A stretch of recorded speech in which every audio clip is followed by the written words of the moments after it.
আলহামদুলিল্লাহ রাব্বিল আলামিন ওয়াসসালাতু ওয়াসসালামু আলা নবিয়িনা মুহাম্মদ ওয়া আলিহি ওয়া আসহাবিহি আজমাইন, আম্মা বাদ।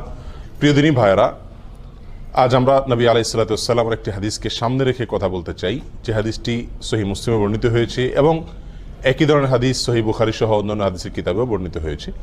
যে হাদিসে আমাদেরকে কবিরা গুনার ভিতরে সবচেয়ে বড় কবিরা গুনাহ, মহাপাপের ভিতরে সবচেয়ে বড় মহাপাপ যেগুলো, সেগুলোকে চিহ্নিত করে আমাদেরকে নবী আলাইহিস সালাতু ওয়াসসালাম সতর্ক করেছেন, আমরা যেন কবিরা গুনার ভিতরে, মহাপাপের ভিতরে আবার সবচেয়ে বড় মহাপাপ, সবচেয়ে বড় অপরাধ যেগুলো, সেগুলো থেকে বেঁচে থাকতে পারি। কোরআন এবং সুন্নাহয় যত নিষেধাজ্ঞা আসছে, এই সব নিষেধাজ্ঞাগুলোই মূলত বড়, কোনোটাই কি নয়, ছোট নয়। কারণ এই নিষেধাজ্ঞা আরোপ করছেন কে? আল্লাহ এবং তার রাসূল সাল্লাল্লাহু আলাইহি ওয়াসাল্লাম।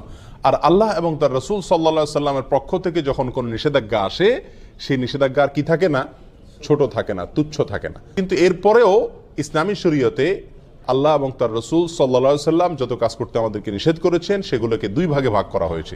কিছু হলো সগীরা আর কিছু হলো কবীরা। কিছু হলো ছোট অপরাধ, কিছু হলো বড় অপরাধ। ছোট অপরাধ হলো কোরআন এবং সুন্নাতে যে সমস্ত অপরাধগুলো, যে সমস্ত নিষিদ্ধ কাজগুলোকে সাধারণভাবে নিষেধ করা হয়েছে, সেখানে কোনো শাস্তির কথা বলা হয় নাই। আর যেই নিষেধাজ্ঞার পাশাপাশি কোরআন এবং সুন্নাহ আমাদেরকে শাস্তির কথা বলেছে, অর্থাৎ এই নিষেধাজ্ঞা অমান্য করলে দুনিয়াতে শাস্তি হবে অথবা আখিরাতে শাস্তি হবে। দুনিয়াতে তার জন্য কোনো সাজা নির্ধারণ করে রাখা হয়েছে, অথবা আখিরাতের কোনো শাস্তির কথা বলা হয়েছে, অথবা সেখানে কোনো লানত, কোনো প্রকার অভিশাপ, কোনো প্রকার শক্ত কঠোরতা আরোপ করা হয়েছে। এরকম যদি কোনো নিষেধাজ্ঞা হয়, সেটা হবে কি?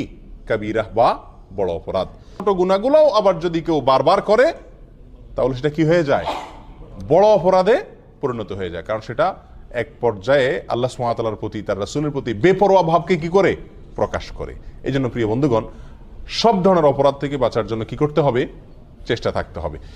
এই বড় অপরাধ যেগুলো, সেগুলোর ভিতরে আবার সবচেয়ে বড় অপরাধ আছে কয়েকটি।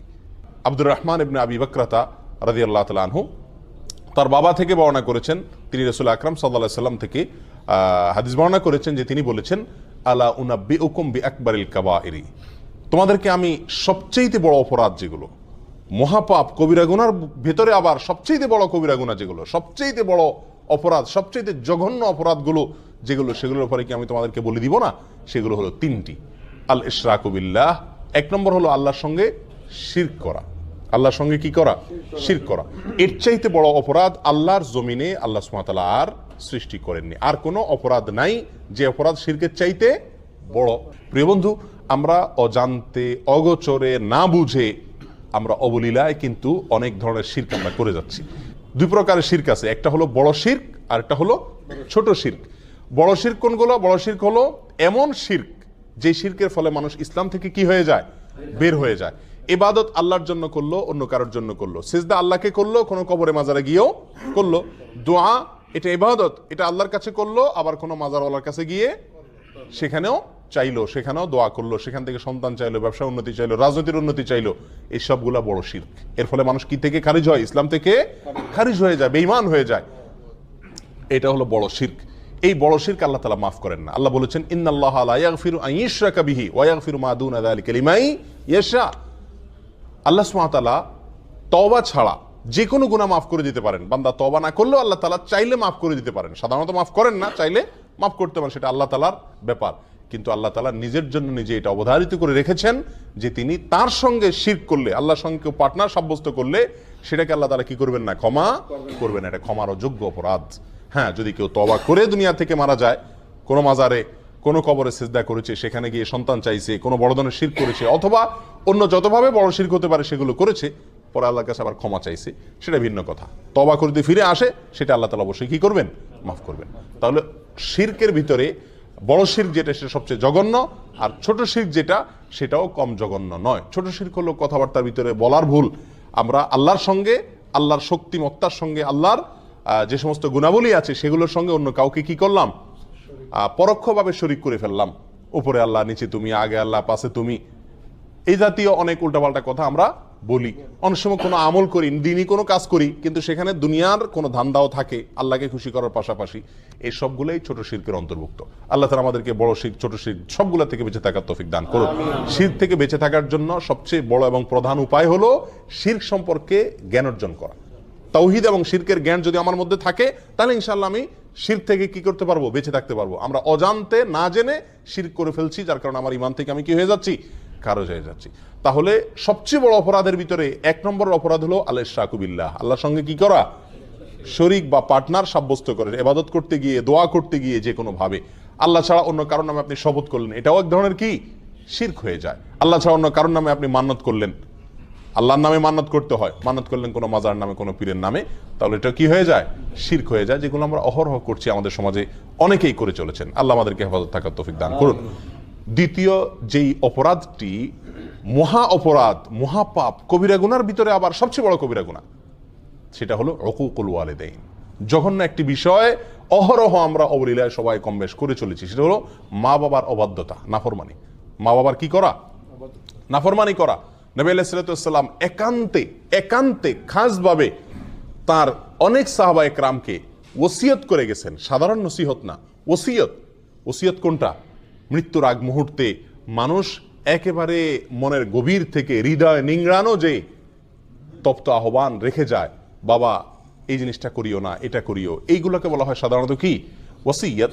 নবী আলাইহিস সালাম তার বিভিন্ন সাহাবা একরামকে ওসিয়ত করেছেন।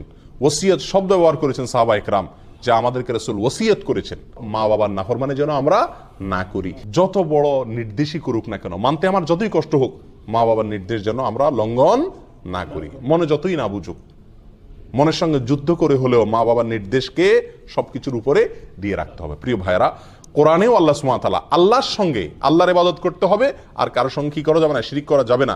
এই নির্দেশের পরেই আল্লাহ বলেছেন ওয়াবিল ওয়ালিদাইনি ইহসানা, মা বাবার প্রতি সদাচরণ করতে হবে। মা বাবা যদি কোনো অন্যায় কাজ করতে বলে, আপনার স্ত্রীর প্রতি জুলুম করতে বলে, অবিচার করতে বলে, অত্যাচার করতে বলে, সেটা করার দরকার নেই, সেটা মানা যাবে না। আল্লাহর নির্দেশের বিরুদ্ধে যদি কিছু করতে বলেন, দায় রাখতে নিষেধ করেন, নামাজ পড়তে নিষেধ করেন, তাহলে সেগুলো মানা যাবে না। বাকি এছাড়া যত সাধারণ নির্দেশ আছে মা বাবার, সেগুলোকে সবকিছুর উপরে অগ্রাধিকার দিয়ে মানতে হবে। এবং এটা মানা, বিশেষ করে আমাদের দেশের মতো যে সমস্ত দেশে যৌথ ফ্যামিলি ব্যবস্থাপনা আছে, সেই সমস্ত সমাজে মা বাবার হুকুম মানতে গিয়ে অনেক ধরনের সমস্যা দেখা দেয়। তারা যদি অযৌক্তিক কোনো নির্দেশ করেন যেটা আপনার সাধ্যের বাহিরে, তো সেটা আপনার জন্য মানা জরুরি না, কিন্তু তাদের সাথে ব্যবহার খারাপ করা যাবে না। নিজের স্ত্রীকে বলে রাখতে হবে, বা যাদের কারণে মা বাবার হুকুম মানতে কষ্ট হয় তাদেরকে বলতে হবে, দেখো এই জায়গায় আমি দুর্বল, আমার কিচ্ছু করার নাই, এখানে তোমাকে সবর করতে হবে। এককালে তুমিও বুড়া হবা, তোমার সন্তানদের কাছেও তোমার নির্দেশ অযৌক্তিক মনে হবে। সেদিন যদি তাদের স্নেহ, তাদের ভালোবাসা পাইতে চাও, তো আজকে তুমি সবর করো। কথা বুঝে আসছে? আল্লাহ তাআলা আমাদেরকে তৌফিক দান করুন। তাহলে দ্বিতীয় বড় অপরাধ, বড় অপরাধের ভিতরে, মহাপাপের ভিতরে সবচেয়ে বড় মহাপাপ শিরকের পরে দ্বিতীয়টা হলো মা বাবার কি করা? অবাধ্য হওয়া।